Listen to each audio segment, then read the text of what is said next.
হরে কৃষ্ণা, রাধে রাধে। ভুল করাটা দোষের নয়, কারণ মানুষ মাত্রই কিছু না কিছু ভুল করে।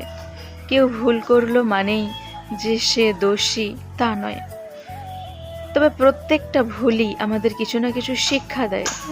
ভুল করার পর তা থেকে যদি আমরা শিক্ষা লাভ না করতে পারি, যদি আমরা নিজেদেরকে সংশোধন না করতে পারি, তাহলে সেটা দোষের হয়ে যাবে। তাই ভুল যদি হয়ে যায় তাহলে তা থেকে শিক্ষা নেওয়া উচিত, তবেই জীবনের উন্নতি হবে। তা না হলে বারবার ভুল করতেই থাকবো, তা থেকে কোনো শিক্ষা নেব না, আর তখন তো জীবনে উন্নতিও হবে না। যে ভুল করতে জানে সে একসময় সঠিক পথে চলতেও জানে।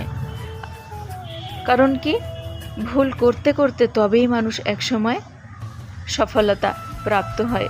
আর যে ভাবে যে আমি কিছু ভুল করছি না, এটাই তো আমাদের দোষ, যে আমরা ভাবি, ভুল করেও ভাবি যে আমরা ভুল করছি না। এই ভাবনাটা যখনই আসবে তখনই আমরা আর লক্ষ্যে পৌঁছাতে পারবো না, আমরা আর উন্নতি লাভ করতে পারবো না।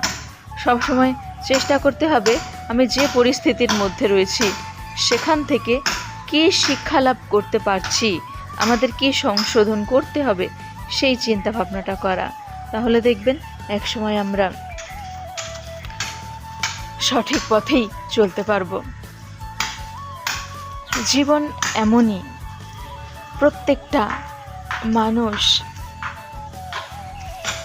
বড় হতে চেষ্টা করে, কিন্তু বড় হতে গিয়ে যে বাধার সম্মুখীন হয়, সেই বাধা